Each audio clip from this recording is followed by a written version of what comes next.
Hello বন্ধুরা, welcome to my YouTube channel blogger Priyanka.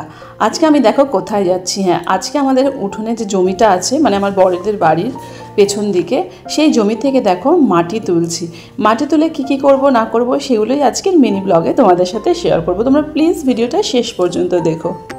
তোমাদের সাথে আমি আগেই শেয়ার করেছিলাম যে আমি কয়েকটা গাছ কিনেছি, তো গাছগুলোকে লাগাতে হবে, তারই ব্যবস্থা করার জন্য মাটি খুঁড়ছি। আর এদিকে দেখো পেছনে বাগানটায় বেশ কিছু কচু গাছ হয়েছে। তো মাটি খুঁড়তে খুঁড়তে হঠাৎ মাটির মধ্যে কি দেখতে পেলাম, দেখতে পেয়েছো? হ্যাঁ, কৃষকের বন্ধু কেঁচো।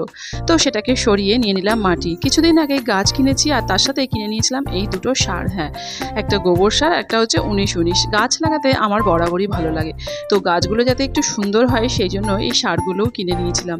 তারপরে খুব ভালো একটা সময় আমি কাটালাম। হ্যাঁ, এটাকেই হয়তো কোয়ালিটি টাইম আমরা বলতে পারি, যেখানে কোনো সুন্দর একটা কাজ করে বেশ আত্মবিশ্বাস বাড়ে, মন খুশি খুশি হয়ে যায়।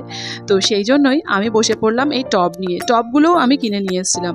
তারপরে সুন্দর করে মাটি বানিয়ে তার মধ্যে গাছ দুটো লাগিয়ে দিলাম। তো বন্ধুরা, যারা আমার এই লাইফস্টাইলটা ফলো করছো, তাদের যদি আমার লাইফস্টাইলটা তোমাদের কন্টিনিউ দেখতে মনে হয়, তাহলে প্লিজ চ্যানেলটা সাবস্ক্রাইব করে রেখো। তাহলে কী হবে, যখনই আমি নতুন কিছু আপলোড করবো তোমরা কিন্তু সেটা ঝট করে দেখতে পারবে। গাছ দুটো হলো ওয়াটার রোজ। হ্যাঁ, রোজি ওয়াটার।